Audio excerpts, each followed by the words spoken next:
Reporters nor PBS El Paso shall be responsible for the views, opinions, or facts expressed by the panelists on this television program. Please consult your doctor. In order to prevent the spread of the virus, we all need to do our part. One of the easiest ways to prevent that is by wearing a mask. In order for a mask to do its job, it needs to cover your nose, your mouth, and your chin. First, you should wash your hands with either sanitizer or soap and water before putting on a mask. Then pick up your mask by one of the ear loops to make sure that there's no tears or stains on the mask. If it is dirty, throw it away immediately. If it's intact, take both loops and put it over your ears like this, and then press down on the bridge of the nose to make sure that it fits and there are no gaps. Once you are done with the mask, please take it off the same way. Both ear loops, pull it away and put it either in a Ziploc bag or throw it away if it's a surgical mask. If it's a cloth mask, make sure to wash it with soap and water and keep it dry for the next use. Do not put your mask down at your chin or above on your forehead when you're starting to remove it, as that just contaminates the mask. Thank you so much for doing your part to prevent the spread throughout the city. Thank you, Dr. Days. Always helpful to know exactly how to put the mask on and off and how to adjust it. Again, if you try to adjust it, try not to do it from the nose, but do it from the mouth or underneath. That way you're not touching your face. We have heard, and falsely, I might add, that kids are immune to COVID-19. We know that this is simply not the case, and yes, indeed, it is true that they are less frequent to show symptoms when they are diagnosed with COVID-19, even if they are tested positive. So we want to make sure that you know that children who are not showing symptoms but are tested positive, they're still in danger if you have issues like asthma, and that's what we're going to talk about tonight. As we know, this virus really attacks the respiratory system, and we have two doctors here from El Paso Children's Hospital that are really going to give us some tutorials on what's going on. This evening's discussion is basically about children with COVID. It's not something you hear very often. In fact, you hear it, I don't know if I have heard yet about children with the issues. So it's going to be really interesting this evening to hear about that. This is a live show, so give us a call at 881-0013. The Texas Tech Paul L. Foster School of Medicine students will be picking up the telephones, and they're going to be texting the questions our way, so we'll be able to see that. This evening's program is underwritten by the El Paso Children's Hospital, and we also want to thank the Texas Tech Paul F. Foster School of Medicine for providing the medical students that are manning our phones here this evening. The medical students that we have today is Melissa Huddleston, and then we also have Sean Bala. So they've both been here before. They kind of know the drill. They're really good at getting your questions through, and sometimes it's just nice to see a face. Oh, Sean, you got to uncross those arms. You got to look friendly. There you go. So those are the two students that are going to be answering our phones. I also want to say thank you hugely to the El Paso County Medical Society for bringing the show to you each and every month, and also for providing PPE to all kinds of health providers around the city and around the county. So that's been very helpful as well. Good evening, I'm Catherine Berg, and you're watching the El Paso Physician.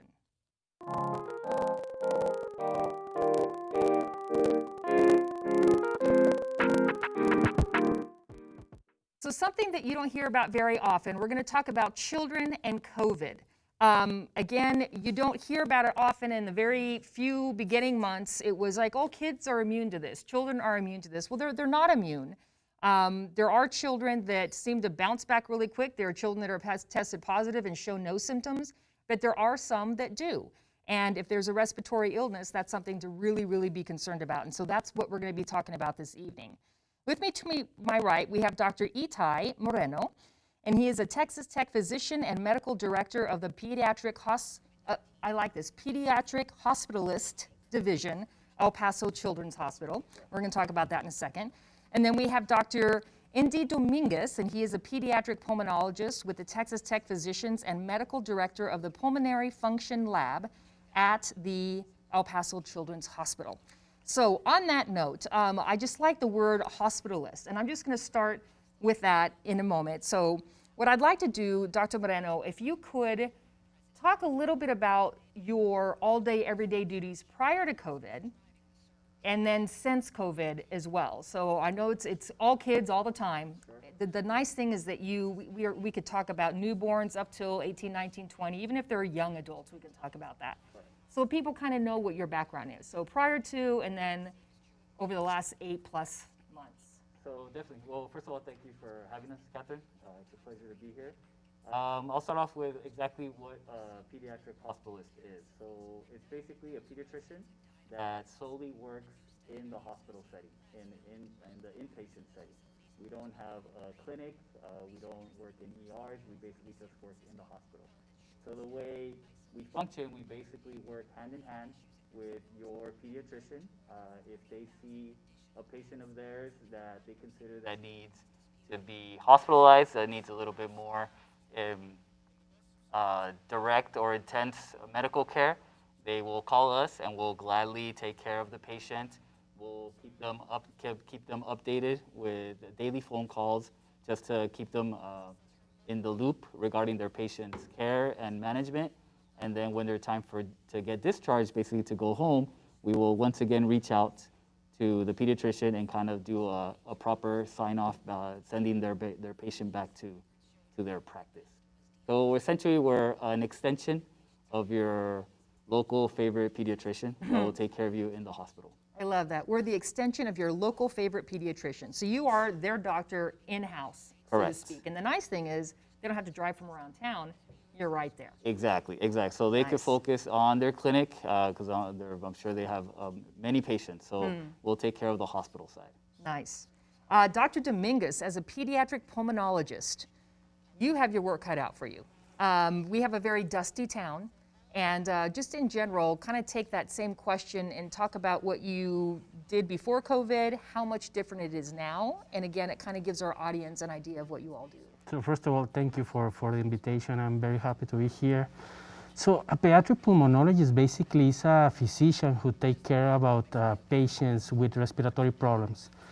And as you well mentioned earlier, we take care from patients like newborns, premature babies, all the way up to 21-year-old of age. Before the COVID area, mainly, these episodes that we have now, we have seen, we were really quiet, basically taking care of our patients mainly with asthma, cystic fibrosis. We take care of patients with chronic conditions that require mechanical ventilation at home. And sometimes we also see patients with congenital airway malformations. That's our base usually that we see as a pulmonologist. However, after the pandemic started, we have been really challenged because, as you well mentioned, initially we thought this thing was not going to impact the kids. Right. But we find out in a hard way that actually it's not. However, we know still the adults are the ones that get more sick. That's the high impact. Kids really get sick with COVID. So I'm going to use high impact kids. I just like that wording because it's higher. I don't want to say high risk, but high impact. And on that note, Dr. Moreno, if we can talk about actually what I want to do, and I want to do this several times throughout the show. I want to talk about flu shots. Sure. Because I think that's so important as we're going into, we're actually in the flu season. And I'm going to talk about where people can get flu shots for free, because it's so important in this time of COVID. You don't want the flu and then getting COVID on top of that. It just further complicates things. So Saturday at the El Paso Zoo. It's fun to just go there and look at the animals through the gate anyway. Saturday at the El Paso Zoo, again, this is free, 9 a.m. to 3 p.m. You can stay in your car, and they're distributing flu shots there for absolutely free. And you can even enter a drawing to get a Christmas wreath. I mean, what the heck? But again, the El Paso County Medical Society is very good in staying on top of where people can do that. And there's always a place to get a flu shot for free. And EP Strong is a website that you can always go to. Just think of El Paso Strong, epstrong.org, to kind of help out with that. So, Dr. Moreno, let's go back to, we're talking about high impact kids. Flu shots. I would like for not me, the host, but for you as a pediatrician, talk about why a flu shot right now is so important for the kids to get. It's incredibly important. The way I see it is we're fighting a war, and it's with coronavirus. The last thing we need is to have another adversary. So taking the flu shot, it basically eliminates the flu from being an issue during this pandemic, and we could focus our attention completely on COVID-19. The Dr. Dominguez does his part. I do my part to really battle this pandemic.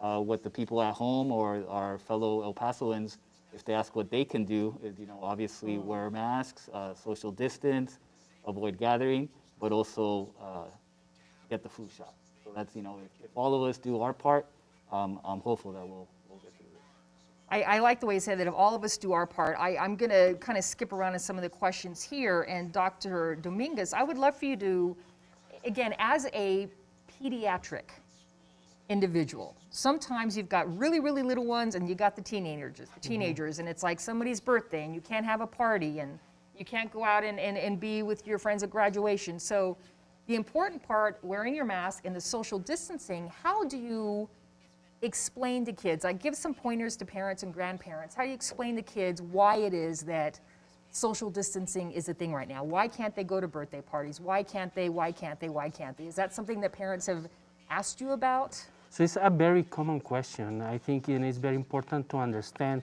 that this war that Dr. Moreno is pointing out against COVID is very, very difficult. But one of the easy things that we can do is actually have a good distance, a proper distance. And the reason is why is because this virus, actually we now know is airborne. So there are other types of virus that only if you're really close in contact, that you're touching and things like that, you will get sick. This virus not. Right. So if we have a proper distance, we'll eliminate or decrease the risk to have an infection, and by end put at risk other people. So I think it's very, very important to have this consideration.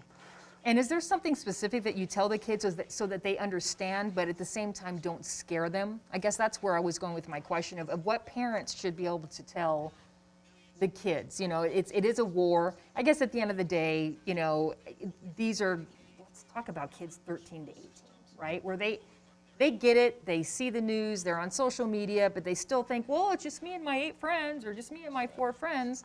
It's so important for us parents to absolutely stay on top of that. And anytime you want to throw that in through the show, feel free to do that.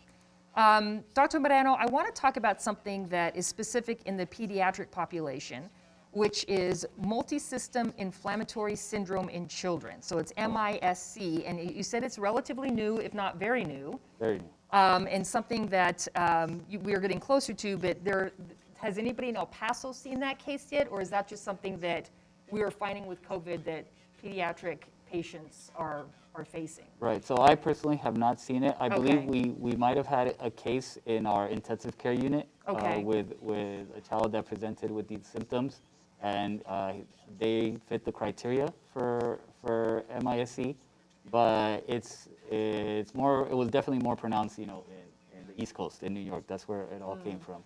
But we've been very fortunate that, at least in my experience, I don't know if Dr. Dominguez could relate, but I really haven't seen it yet. But Okay. we're definitely on the lookout. It is important to mention, I was talking with my counterpart at Juarez, Dr. Nava, and I have encountered a couple cases of MIC. So it's something that it can happen. Okay, so we do have a couple of cases Yes, in Juarez, you said. yes. Okay. Now, the important point here, although it's rare, this syndrome, because right now here at El Paso, our numbers are increasing.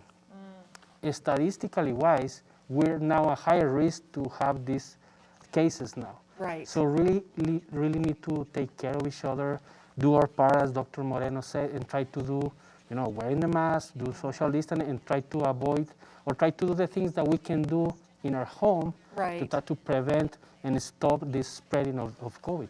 And there's something too, we talked quite a bit about COVID last week as well, but the idea of in our area, we like taking La Familia with us everywhere we go, right? So if you're going to go grocery shopping and you take on, mom and dad and grandma and grandpa come and this and that and the other, just have one person go out to the grocery store. I mean, I see that and it just, so that's something that we can say to everybody, find that one designated person that goes out and goes shopping and then comes back. And when I say shopping, you don't need to be going clothes shopping right now or barbecue grill shopping, all that kind of stuff. Just kind of hunker down at home when and if all possible. So I completely Yes. agree, Catherine. I think this is what makes El Paso so special. It's what makes us so unique is that the family unit is such a big part of our lifestyle.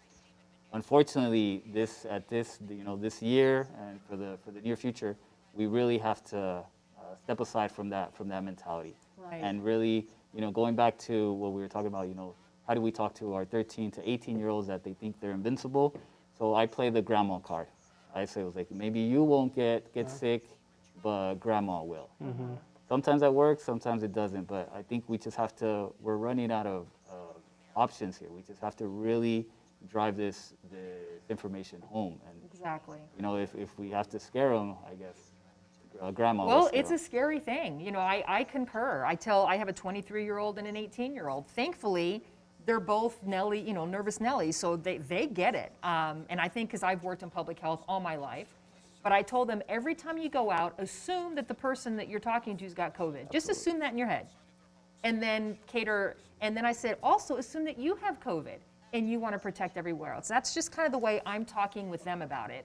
But Thanksgiving is a week from tonight. Yep. Literally 7 days, almost to the hour, people should be hanging around, playing board games after dinner, this and that and the other. If you can this year, in fact, I'll ask you both what you're doing for Thanksgiving. You better tell me you're only going to be at home with your wife and your one kid or two kids or whatever, and that's it.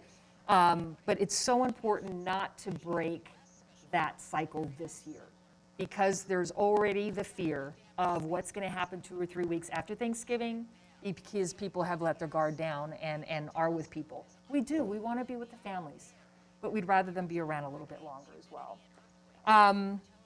Dr. Moreno, I was going to talk, actually, yeah, because pulmonary, and again, I want you guys to bounce back and forth with each other. So flu season is coming, and there are fevers. There are fevers before COVID. You know what? Fevers existed. So now we're in the time of, oh God, okay, my kid has a fever. When is it, whether it's the flu, whether it's COVID, when is it enough to actually go to the doctor, to go to the emergency room? And let's say this is someone who doesn't naturally have a primary doctor. Let's just say Right. this is someone who doesn't have, hey, I can call that person I know. What are we looking at as far as temperature and the length of temperature? Like meaning 1 night, 2 nights, 3 nights, et cetera. So feel free to bounce. I'll start with you, Dr. Moreno. Sure. So definitely, like you said, there was a fever before COVID, there was a fever after. It's just a matter of how persistent the fever, how high the fever is, and mainly the age. So if we're talking a newborn, by all means, that is not okay. That needs to be evaluated by a medical professional immediately. Okay. So from 1 day to 30-day-old, I would definitely go to your pediatrician or to the emergency room immediately. Okay. If we're a little bit older, we do have the luxury that we could kind of just see how it responds, if it's responding to medication, but mainly, if it's associated with other symptoms, such as difficulty breathing, or not eating or not drinking, that could, lead us to dehydration, and that's where, we would definitely probably need to go to the ER or an urgent care pediatrician. Exactly. So it's the combination of Okay. fever plus. And I would say too, and you hit it on dehydration, if they're really young and it's still diaper-aged children, if they have not urinated in 5, 6, 7, 8 hours, that's something. That means they're not getting fluids in them, the fever. And again, if you don't have a thermometer, I always think with my kids, it was their joints. If their elbows and knees were hot, I could tell they had a fever even before I took the thermometer. You sound like my grandma. Oh, I sound like, really? Let me feel your elbows. Come here. All right, get in the bathtub. Dr. Dominguez, let's talk about the breathing difficulty, since that is your specialty. We're going to get into specifically asthma in a little bit, but right now let's talk about kids who don't have asthma, and for some reason they are having an issue with breathing. Let's say they have COVID. They don't know yet that they have COVID, but they're breathing funny. When I say that, what are we looking for? So again, it will depend on the age of the patient, Okay. because the symptoms may vary, but it is very important to start probably talking about the newborn babies, the infants, even the prematures. We have our preemie babies, right? Or patients that have chronic lung disease that require oxygen sometimes. These babies or infants, they are very easy to present this characteristic. Number one, they may start doing something that we call flaring of the nose, meaning that when they're trying to breathe, when you try to breathe, you try to bring in the air into your lungs, right? So because you need to do a big effort, because now you have COVID pneumonia, right? The nostrils are going to expand a little bit. So that's one sign that is very important to notice. Say that again, that the nose? The nostrils Okay. of the nose are They're going gonna to flare, right? Okay. So, and then also we have different muscles. We know that the diaphragm is the most important muscle of inspiration. However, we have other muscles. The abdomen take part, the chest take part, right?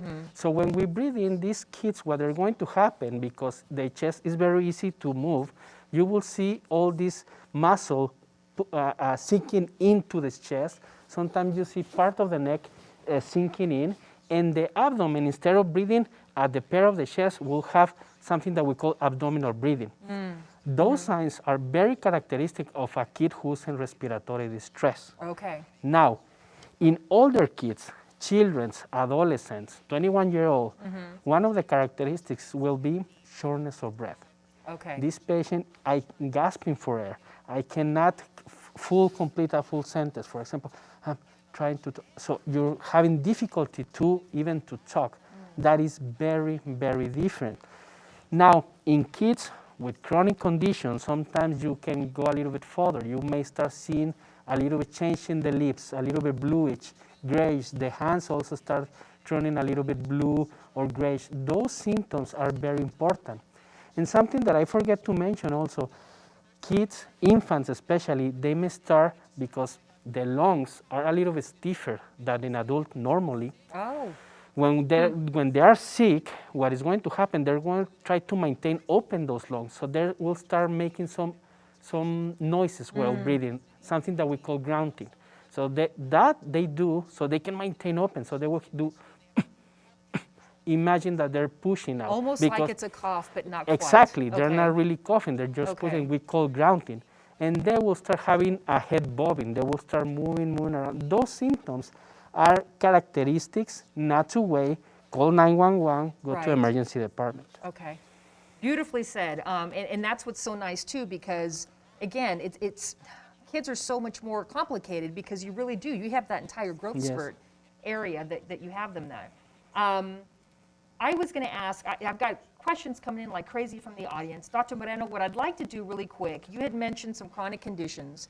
Not every time, often when we hear that somebody has passed away, especially if it's someone young, that there are underlying conditions. What might be some chronic or underlying conditions in pediatrics?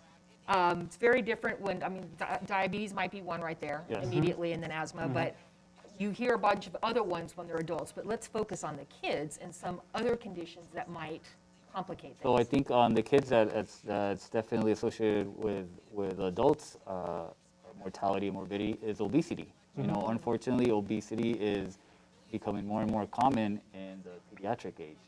So definitely, you know, you could have hypertension. The same spectrum that is concerning for adults applies for the pediatrics. But something like Dr. Dominguez said, being a premature infant, having some chronic lung disease, that definitely would complicate a respiratory illness, Okay. such as COVID. Okay. Question here from the audience, and this is a simple but a very, very common question. My child doesn't give an age. My child has been tested for COVID, does have COVID, but is asymptomatic. Should I bring him in? Question from the audience, and I'm going to follow that up with, I'm thinking the answer is no, but I'm going to follow up with kind of the idea of what we've been doing anyway. What are you looking out for? You know, I know you feel like you probably just answered this, but so question from the audience, should I bring my child in? So if the kid is asymptomatic, there's no need to go to either to see the doctor. Now we have the capability to do telemedicine, so that will be one option. So you can talk with the pediatrician or his physician, and just monitor. Make sure that the patient is breathing fine.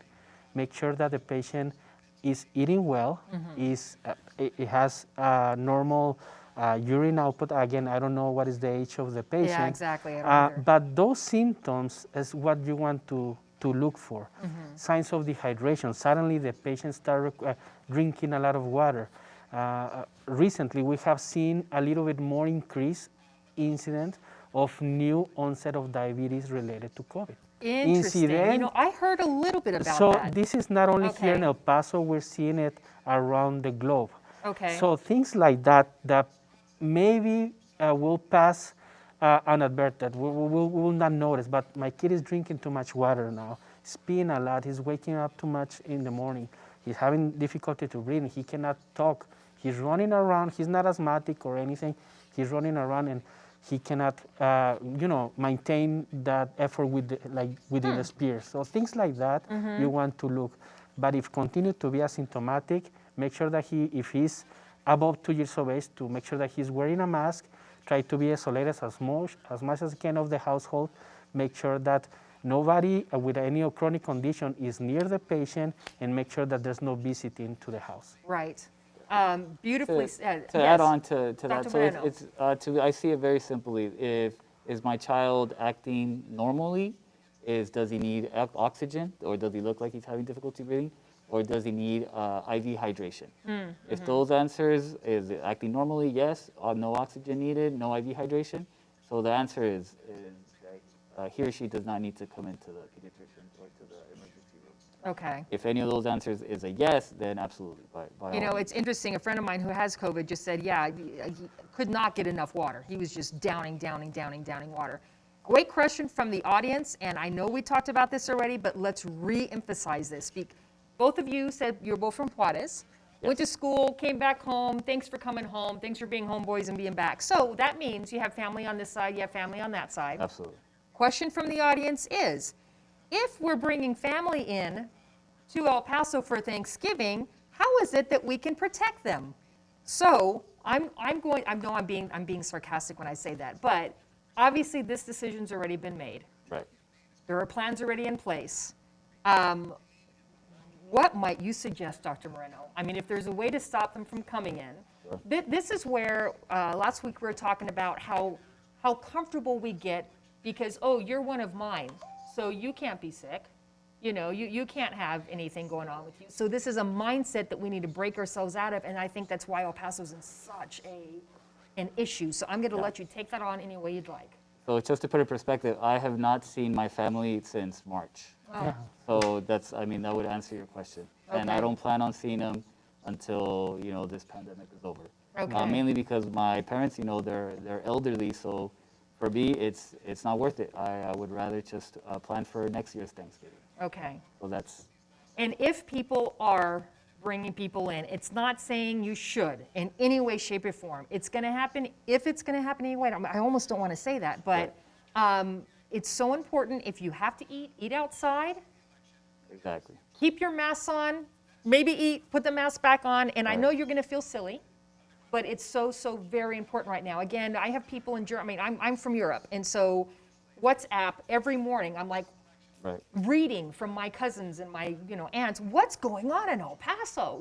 We're all over the globe as far as our news goes. So Dr. Dominguez, I'm going to ask you the exact same thing. For people who are telling you, oh, when my aunt comes over for Thanksgiving or et cetera, and I can't stress this enough, which is why I want you guys to bring it up. And probably I will answer the same that Dr. Moreno. I have seen my family since March, the same thing, and for the same reasons. And it is very important to point out, if it's going to happen, it is going to be very difficult for you to protect them for real. It will be very difficult. So you have to understand that part. There's no way, because you will remove your mask, you will eat, even if it's outdoor, you most likely are going to be together. You will not sit in a really long chair. And then if you're bringing more family, it means that it is going to be crowded. Right. So we don't recommend it at all, because at the end of the day, something is going to happen, something's going to be spilled, remove the mask, probably somebody didn't wash, something may Right. happen. Right. And then we'll regret it at the end. So my recommendation will don't do it. Exactly. I have a question here from the audience that I'm actually going to turn into a statement. The question is, there are a lot of enclosed spaces at home, either at social gathering places. Will masks, protective equipment, actually protect the children in that environment in general? I think no. I would say no. No? No. Okay, so that's so important right now because we think yes, and that's why we're in the situation that we're in. We're going to talk about asthma now. There's a question here from the audience too. What condition in children is worse for COVID, and how can I protect my child if he or she has asthma or other lung conditions? Dr. Dominguez, this is your time, buddy. So I will tell that first of all, and I will reiterate what Dr. Moreno says. Actually, right now, obesity, diabetes will be the highest risk for patients. This is very rare, but some patients with high blood pressure also. But in terms of asthma or any other chronic condition, since the beginning of the pandemic, we were very worried about our patients, very worried. And it is a risk. However, in the pediatric population, specifically for asthma, we have seen that actually we haven't been hit so hard, actually. That's good. Interesting. Well, Okay. what we think is number one, most of the time patients that have chronic condition, especially asthma or any other chronic lung condition, they already do all these things that we're doing. They used to take care by themselves. They know that if it's a bad climate, they will not go out. They know if there's a gathering, they prefer not to go. They know that in winter, they get sicker. So they already used to. So when they hear this COVID is coming, most of my patients, they start worrying about and taking care before even we have all this information that we have now. That's one point. The second point is most of the patients, talking about asthma, if they are well controlled, most likely they will be fine. The patients that I have in my practice, they have asthma and they have been having COVID. None of them have end in the hospital.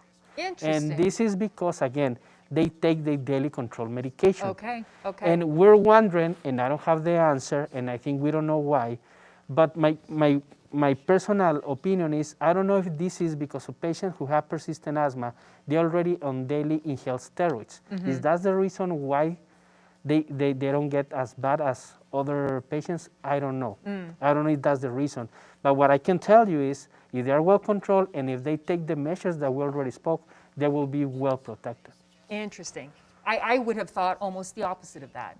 That's my son, who's 18, really had asthmatic symptoms when he was younger, and really over the last several years, I understand you kind of grow out it for a while and it comes back. So I worry about him. He's got an inhaler just in case. He hasn't had to use it for anything, but he's got his triggers. And you were talking about if you know that tree pollen in the fall is a trigger, stress can be a trigger, running in cold air can be a trigger. If these are things that you already know. And I was going to ask Dr. Moreno if you wanted to add anything about asthma on that, because I think in my head, I'm thinking, my kid's got asthma. I know he's got asthma, so it scares me to death. And I'm like, dude, you're at high risk. And still think that way. But in general, we're still looking at obesity and diabetes being the two big issues when it comes to pediatric issues with COVID. Is that still correct? Yes. Okay. Going on back to asthma, the asthmatics that I get to see that basically end up in the hospital, it's basically due to non-compliance. So this is your asthmatic that for whatever reason they're not taking their controller as they should, or they ran out of their inhaler. So it comes down to being compliant. Like Dr. Dominguez says, if you're on top of it, you should not end up in the hospital. Right. One of the, and sorry to interrupt, but one of the important things to add here is patient with asthma. If I know my kid has asthma, number one, do I have an action plan? An asthma action plan is very important because an asthma action plan will tell you in daily basis what you should do normally. Well, I have to take this medication so-and-so daily so I can control my asthma. But also you will have a plan specific if you have an asthma exacerbation, as we call asthma attack, Exactly. right? Okay. And then what is going to happen is that you know what to do step by step. Now, if you don't have an asthma action plan, it is important to talk to your physician or your asthma specialist to have it. Now, the second point will be, is my asthma well controlled? Bingo. That's the thing. Right. And how can I know as a parent if my asthma is well controlled? Well, number one, is my child having symptoms 2-3 times per week? What symptoms? Well, people think about wheezing, noisy breathing, but actually the most common symptom in asthma is cough. Ah, okay. It's the most common symptom. So is my kid coughing all the time, week by week? Is my kid waking up in the middle of the night? Night symptoms like shortness of breath, wheezing, coughing. Number 3 will be, is my kid is able to run, have symptoms with physical activity. Those are very important. And then number 4 is my kid using his rescue inhaler daily, 2-3 times per week. That means those are red flags that as a parent I can see and then talk to my pediatrician, my physician, a family medicine doctor, my pulmonology, allergist, anybody who can take care of asthma, and talk about that, because then maybe you have to tweak a little bit. And I think right now this is the moment to try to go and look for to see if we are well controlled, to talk to your doctor and make sure they're well controlled with the asthma. Absolutely agree. If you don't have that under wraps right now, get that taken care of. It's so important to have that plan. And speaking of plans, Dr. Moreno, I'm going to throw this your way. I love that the audience is listening. So it said here, you mentioned about having one person going out to get groceries, and that's what's recommended. What steps should that person then take once they get home to ensure low transmission? What hygienic steps, etc. So in the beginning when we didn't know, it's like, have your groceries, get bleach, wash them all down. You know, I'm the designated, well, it's just me and my son at home. So I'm the designated person. I go and it's a joke, but it's like, okay, go to the laundry room, I strip, throw all my clothes there, I go take a shower, and it's still embedded in my head from the beginning. But that's me. So in general, let's say there's that one person, talk to me as if it's me. What do I do when I go home? Now I've gone grocery shopping, I went to the pharmacy to pick up medication, I've been out and about, now I'm coming home and I've got 6 people at home. Correct. So definitely, I would still do that. I know it might be a little extreme, but the way I see it, I mean, it's worth it. So, you know, if you do have the luxury that you could go shower, change, and to protect your family, I think that's reasonable. Even though, you know, it's definitely time consuming. If we've probably been doing that for the past 7 months, but I think it's an important measure to protect those that you love. I think just to touch in that point also, if you're going to do groceries, it is important to try to pick up timing that usually is not too crowded. That's another way to do it. Go when there's less people there. It is very important. And the other point that Dr. Moreno is making, I think that's probably the reason why we are the way we are right now in El Paso, is the COVID burnout. And we have to talk about it. Even as a physician, it's very tiring. The nursing staff, all the people who work in the hospital setting, people who delivery, the people who go to the take care all that, you know, the service of lines that we have is very tiring. You're in your house all the time. But Dr. Moreno and I, we talk about all the time this, and he was telling this thing. We have to just wait a little bit. It looks like the vaccine is coming. We have to wait. Just hold for probably 1-2 months, and hopefully we will be out of this. It looks like there's a light at the end of the tunnel with these new developments of vaccines that are coming. But as Dr. Moreno has mentioned, just hold on, wait a little bit, and then you know, that's the way that we have to respond right now. Right. And I think right now is a perfect time for all 3 of us to chill out for a second and say thank you. You guys should, because I know you have a ton of staff and you have a ton of staff. Look at that screen at anybody who you said, hey, I'm going to be on TV tonight, and say thank you to them. Definitely. Thank you. Huge. You guys make it worthwhile. That's the reason why we go to work is for you. You guys make our work a little bit easier.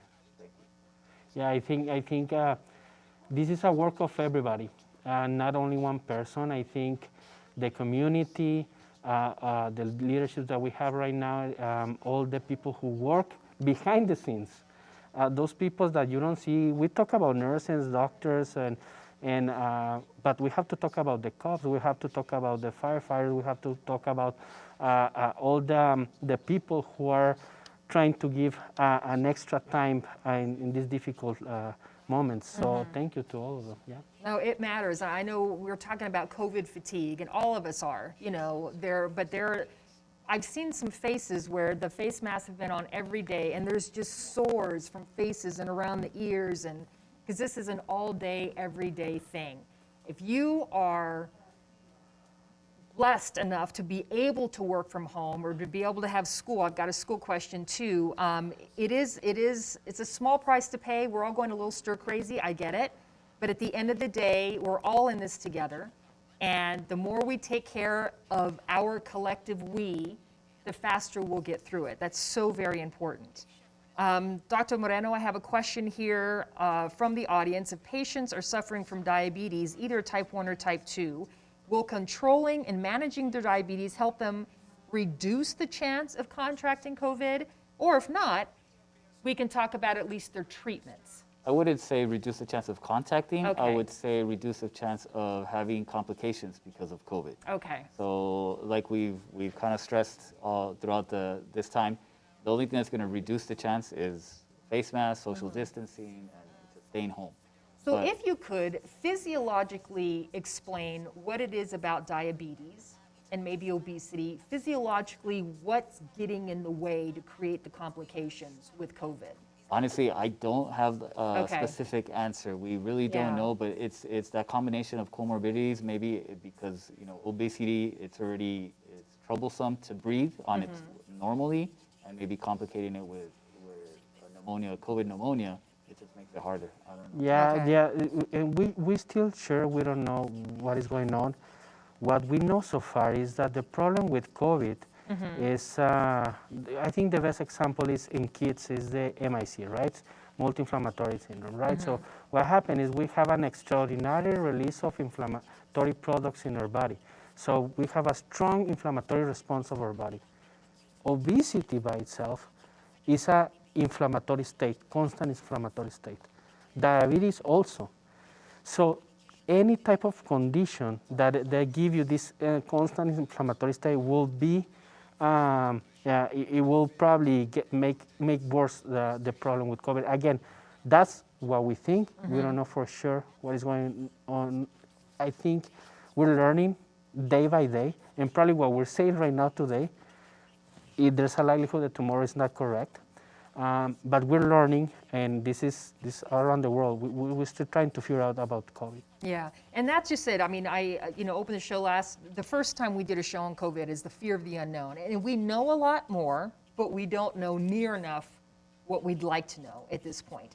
As you were talking about what we don't know, I've heard, I've read, and I really try to just stick with all the medical stuff and not read crazy things out there, peer-reviewed medical studies. Yes. But blood clots is a big issue.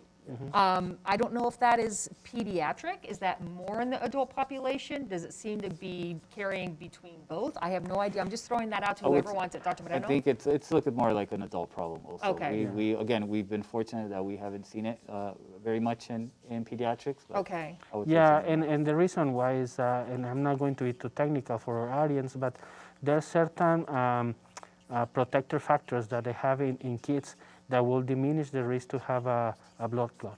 So that's why. And we're not talking about the normal that we said, certain, not hormones, but certain products that the kids produce that they decrease the risk. Okay. Now, again, if you have other comorbidities, Right. and we go to the same cycle, like obesity, diabetes, you are prone to have this type of problems. I'm reading this one cold. I'm just going to read this out. I haven't read yet. So for families in El Paso that rely on grandparents to take care of grandkids, how can the grandparents take care of themselves? Great question. And prevent transmission from the grandkids. The babies are going out to play. Don't go out to play, Right. especially if the kids are really small, is the question here from the audience too. So the question is, sorry, I didn't read the rest of it. If the kids are too small to be wearing masks. So the Yes. recommendation that for the American Academy of Pediatrics, and probably you, Dr. Mara can correct me, but it looks after 2 years of age, it's okay to use, it's safe to use the face mask. Before that age, is not recommended. It can be hazard. Okay. Is that because of breathing? Because of Is it breathing, difficult for them yes, to? it can be, especially in kids that are less than 1 year of age, they increase the risk of having sudden death.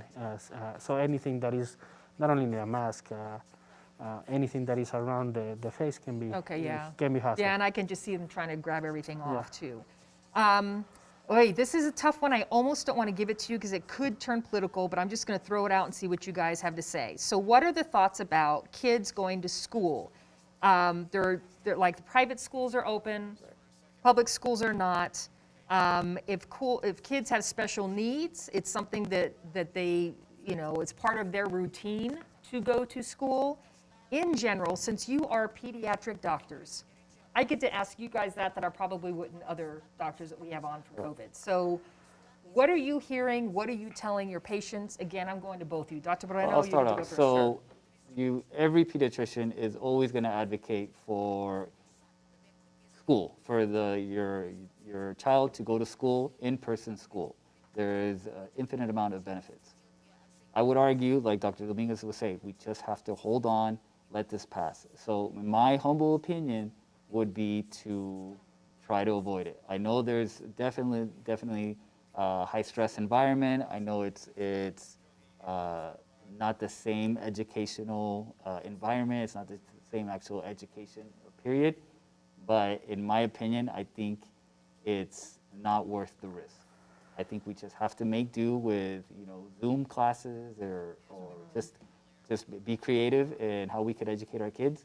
When this passes, we could maybe add some extra schooling to make up for the ones that we missed. But again, and we can look at this as a snapshot in time. And this is the way I'm explaining it. My son, this is his senior year. So he's Zooming his senior year in high school. And I said, honey, you will look back in the history books. We talked about this last week too. The history books, what there's going to be in the history books 10 years from now about these, let's say 11, 12, 18 months or whatever. It's a snapshot in time, and things are just off and crazy. They will get back on. Dr. Dominguez, you were going to say something. Yes, I think this is a very difficult question to answer, extremely difficult to answer. Number one, we're seeing increase in patients with child abuse. We're seeing patients that they have special needs that they cannot have a care. We see families that they don't have any other possibilities, but they take the kids to school. But then we have the other end, that there's a lot of people who's dying. So the reality is a very difficult question to answer.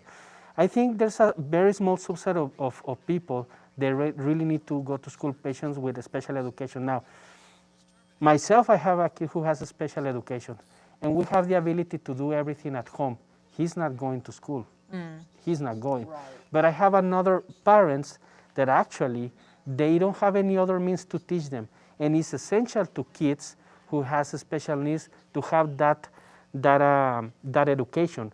Now, talking about patients or kids with normal IQ, like neurotypical kids, those kids probably they can wait, they can hold on, which is the majority. Right. So I think at the end, the people that probably needs to go to school should be very, very, very, very minimal. However, right now is not the time because we need to have very low infectivity rate, and right now we're very, very high. Right. So I think it has to be less than 5% the recommendations to go back to school. So right now we're not near there. So at this moment, it is not the time to go back to school. But again, let's say we were like 5%.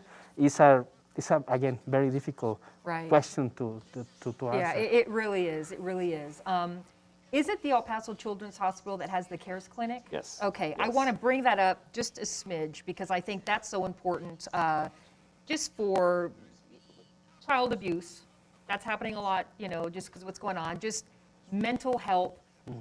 If there's a place that somebody needs to call to kind of get some help, if you could talk a little bit about the CARES clinic that you guys have. Yes, definitely. So CARES clinic, shout out to Vanessa and Lourdes. So they make my life a lot easier. So having that support or that option to be able to consult them and rely on them for their expertise is critical when we're taking care of these children that may or may not be suffering some type of abuse. So, they have the ability and the expertise to really investigate and really, help the parents if in assistance of any type that they need. they have the relationships with, CPS, the social worker, and everything. So they make my life a lot easier. So Yeah. it's a great it's, asset. It's such a thing. And again, if you are curious about what extensions there are for help, again, you can go to elpasochildrens.org, www.elpasochildrens.org, and you will see a link there to the CARES Clinic and take information from there. Yes. If you have a more direct place, let me know. We are kind of at that point of the show where, again, we're still being bombarded with questions, but I want to make sure that we've covered most of what you all want to cover before you go home tonight. So Dr. Dominguez, I'm going to start with you. If we have touched base on something that you want to expand on, let's do that, or is there something that we haven't said yet that you really want to talk about? I think for the pulmonary standpoint of view, I think my recommendation or something that I want to make sure that the audience understand is if we have any chronic condition like asthma, chronic lung disease like patients with BPD, bronchopulmonary dysplasia, cystic fibrosis, patients on mechanical ventilation, make sure that you have control your disease. Make sure that you have all your supplies in set. Make sure that, for example, you have asthma and you have a certain medication, make sure you have at least 1 or 2 refills in. If not, please call your physician.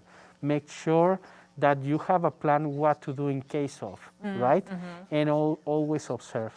And then something that I think at the beginning we tried to talk this question, we never answer it, is like how we address, how we talk to the kids. And I think, you know what, they're very smart.